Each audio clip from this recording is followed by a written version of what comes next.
What's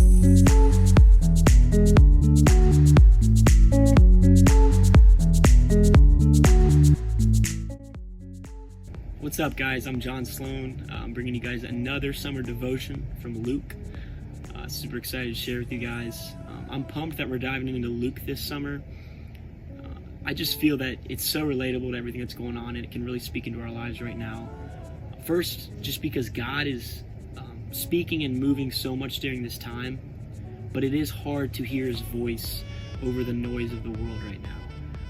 First, the noise of coronavirus, and then the isolation that brought. The devil's battlefield is isolation against us. So without community, it has been difficult. I don't know about for you guys, but for me to really focus on God and hear his voice throughout everything else that's bombarding you while you're isolated through social media, through the news and everything. And then also with our divided nation right now, I feel that it's extremely hard to hear God's voice and see what he's doing through this and some of the pain and suffering that's occurring. It's hard to really determine and differentiate God's voice from the world's. So that's one thing that I think Luke does very well. It depicts the way that God approaches us and speaks to us through, in that time, Jesus Christ. So that's what we're going to dive into. But I wanted to touch on a quote that I came across the other day. It goes like this: one of the biggest red flags that God gives us is the absence of his peace. I just felt that could not come at a more relatable time with everything that's going on. Just that the red flag, that when we don't feel his peace, it is such a red flag that it should be a wake-up call that something's not going right.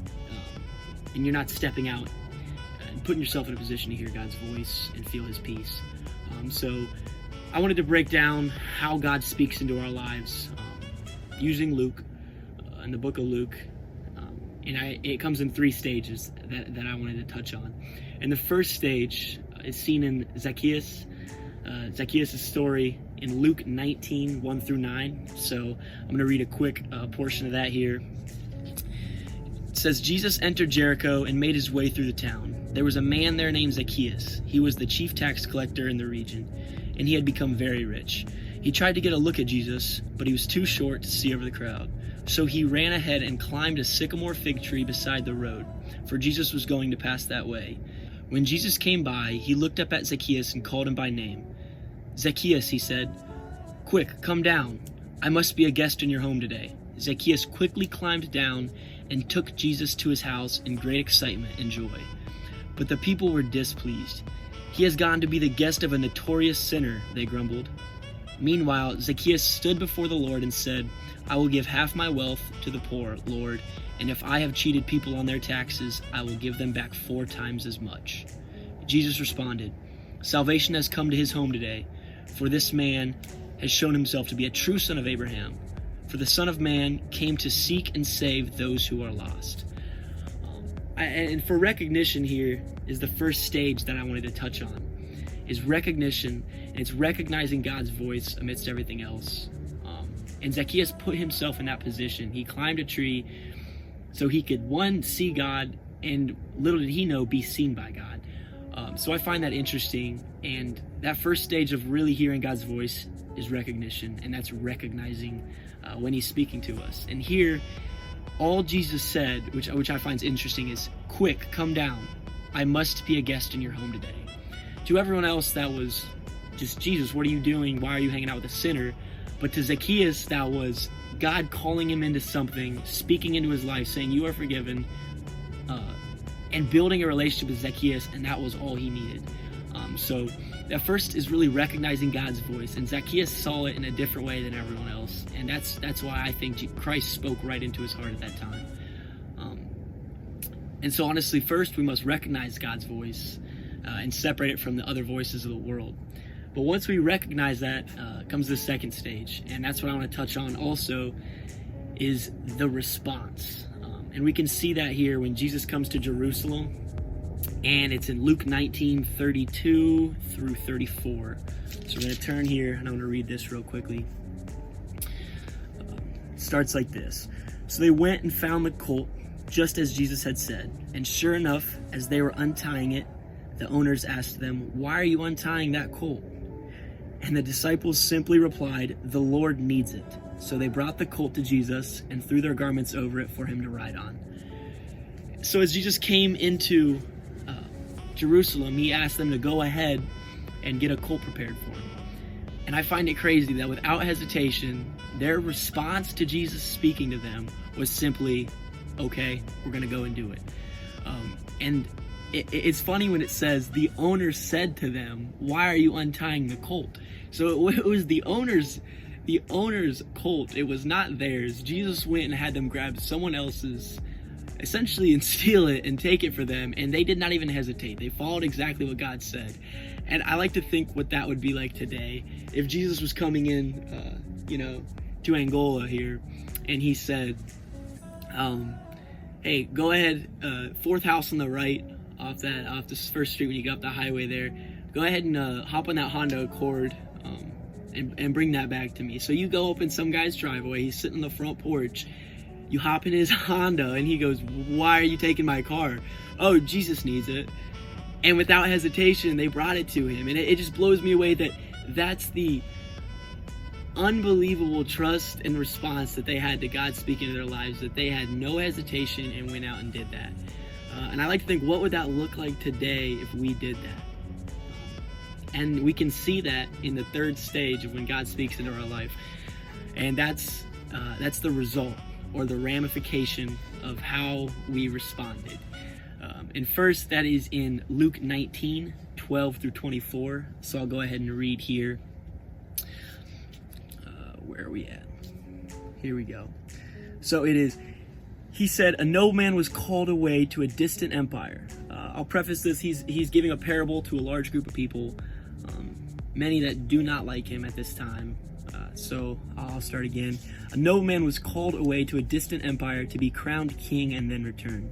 Before he left, he called together 10 of his servants and divided among them 10 pounds of silver, saying, 'Invest this for me while I am gone.'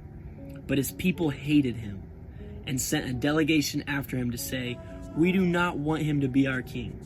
After he was crowned king, he returned and called in the servants to whom he had given the money. He wanted to find out what their profits were. The first servant reported, 'Master, I invested your money and made 10 times the original amount.' 'Well done,' the king exclaimed, 'you are a good servant. You have been faithful with the little I entrusted to you, so you will be the governor of 10 cities as your reward.' The next servant reported, 'Master, I invested your money and made 5 times the original amount.' 'Well done,' the king said, 'you'll be the governor over 5 cities.' But the third servant brought back only the original amount of money and said, 'Master, I hid your money and kept it safe. I was afraid because you are a hard man to deal with, taking what isn't yours and harvesting crops you didn't plant.' 'You wicked servant,' the king roared. Your own words condemn you. If you knew that I'm a hard man who takes what isn't mine and harvests crops I didn't plant, why didn't you deposit my money in the bank? At least I could have gotten some interest on it.' Then, turning it to others standing nearby, the king ordered, 'Take the money from this servant and give it to the one who has 10 pounds. I find it crazy that he was blown away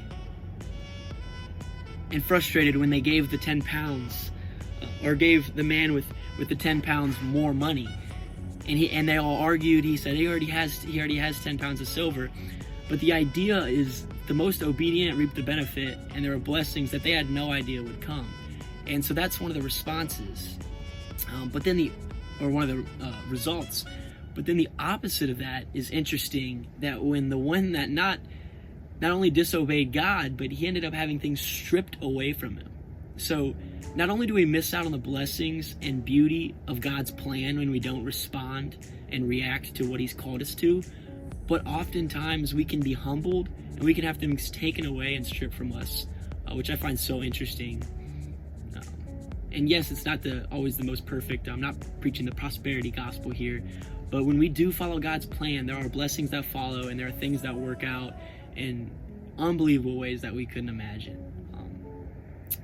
So I want to touch on that. So in conclusion, it's the three stages of hearing God's voice. It's the recognizing it, putting yourself in that position to see and hear God and be in his presence.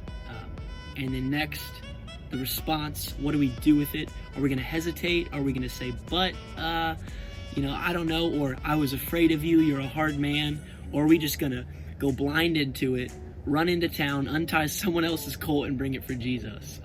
So that's the response when he calls and lays something on our heart. That's the response that God is looking for. He's not looking for a but or an if and then giving him a half response or a half commitment.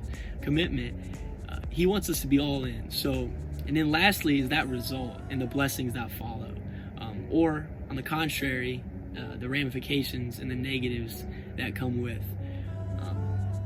So one thing that I've really been working on and trying to figure out this summer, and also I challenge you guys to, is be Zacchaeus and climb that tree and put yourself in a position to hear God's voice. Put yourself in his presence. Find yourself in areas where you can actually close everything off and listen and try and hear, what is he speaking into my life?